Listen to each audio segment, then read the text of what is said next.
Hi friends, welcome to Faris home food. இன்றைக்கி வந்து டேஸ்டியான சுவையான காரைக்குடி கார சட்னி எப்படி செய்யலான்னு பார்க்கலாம். இது வந்து சுட சுட இட்லி தோசைக்கு சாப்பிடும்போது நல்ல டேஸ்ட்டாக இருக்கும். வாங்க இந்த காரைக்குடி கார சட்னி எப்படி செய்யலான்னு பார்க்கலாம். வீடியோக்குள்ளே போய் பார்க்கலாம். வீடியோக்குள்ளே போய் பார்க்கறதுக்கு முன்னாடி நம்மளோட சேனலில் சப்ஸ்கிரைப் பண்ணாதவங்க சப்ஸ்கிரைப் பண்ணிக்கோங்க. தேங்க்யூ. காரைக்குடி காரை சட்னிக்கு 15 பல் பூண்டு, 10லேருந்து 15 பல் பூண்டு போட்டுக்கலாம். கூடவே காஞ்ச மிளகாய் 7லேருந்து 8 காஞ்ச மிளகாய் போட்டுக்கலாம். உங்களுக்கு காரத்துக்கு ஏற்ற மாதிரி நீங்கள் போட்டுக்கோங்க. ஒரு துண்டு புளி. இப்போ இதை நம்ம கொரன்னு ஃபஸ்ட்டு தூள் பண்ணிக்கலாம். பாருங்கள், இந்த அளவுக்கு கொரன்னு தூள் பண்ணிட்டு வந்ததும் எடுத்து வச்சிருக்கிற 15லேருந்து 20 சின்ன வெங்காயமும் போட்டுக்கலாம். போட்டுட்டு மறுபடியும் கொரன்னு அரைச்சிட்டு வந்துடலாம். தண்ணி போட்டு அரைக்க வேண்டாம். பாருங்கள், இந்த அளவுக்கு கொரன்னு தூள் பண்ணிக்கோங்க. சின்ன வெங்காயம், பூண்டு, காஞ்ச மிளகாய், புளி கொரன்னு தூள் பண்ணிவிட்டு இன்னொரு மிக்ஸி ஜாரில் 2 தக்காளி பழம் போட்டுக்கலாம். நல்லா நைஸாக அரைச்சிட்டு வந்துடுங்க. சின்ன வெங்காயம், பூண்டு, மிளகா, காஞ்ச மிளகாய், புளி எல்லாம் கொரன்னு அரைச்சாச்சு. இப்போ இந்த பக்கம் தக்காளியும் அரைச்சாச்சு. இப்போ வாங்க ஒரு பேன் வச்சுக்கலாம். தாளிக்கிறதுக்கு ஒரு பேன் வச்சுக்கோங்க. சட்னி தாளிக்கிறதுக்கு கொஞ்சம் ஆயில் போட்டுக்கோங்க.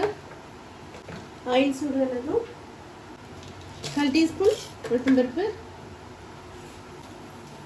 கொஞ்சம் கடுகு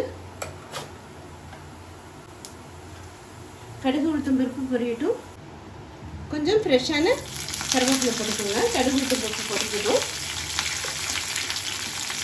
நம்ம மிக்சியில் அரைச்சிட்டு வந்திருக்க சின்ன வெங்காயம், பூண்டு, காஞ்ச மிளகாய், புளி போட்டுக்கலாம்.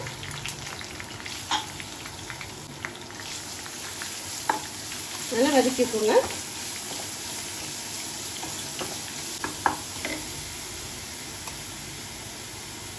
இப்போ அரைச்சி வச்சிருக்க தக்காளி போட்டுக்கலாம். நல்லா பழுத்த தக்காளியாக 2 அரைச்சிக்கோங்க.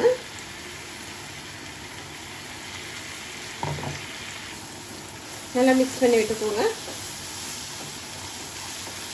தக்காளியோட பச்சை வாசனை போகிற வரைக்கும் கொஞ்சம் நல்லா வதக்கிக்கோங்க. உப்பு கொஞ்சம் போட்டுக்கோங்க.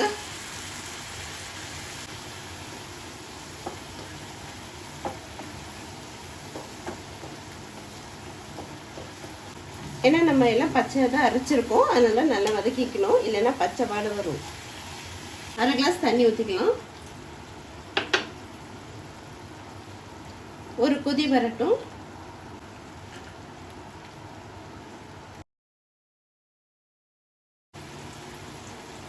பாருங்க, சட்னி ஒரு நிமிஷம் நல்லா கொதிச்சிச்சு. இப்போ வந்து ஸ்டவ் வந்து ஆஃப் பண்ணிக்கலாம். பச்சை வாடை எல்லாம் போகிற வரைக்கும் நல்லா வதக்கிக்கிட்டு தண்ணி ஊற்றி தண்ணி நல்லா கொதிச்சதும் இப்போ வந்து ஸ்டவ் வந்து ஆஃப் பண்ணிக்கலாம். இப்போ வாங்க இது ஒரு பிளேட்டுக்கு மாற்றிக்கலாம். டேஸ்டியான காரைக்குடி காரை சட்னி ரெடி ஆகிடுச்சிங்க. நீங்களும் இதேமாரி செஞ்சு பாருங்கள். கண்டிப்பாக உங்களுக்கும் பிடிக்கும். சுட சுட இட்லி தோசைக்கு சாப்பிடும்போது ரொம்பவே நல்லாயிருக்கும். இதே மாதிரி நீங்களும் செஞ்சு பாருங்கள். இந்த வீடியோ பிடிச்சிருந்ததுன்னா லைக் பண்ணுங்கள், ஷேர் பண்ணுங்கள், சப்ஸ்கிரைப் பண்ணுங்கள். தேங்க்யூ ஃபார் வாட்சிங். பாய்.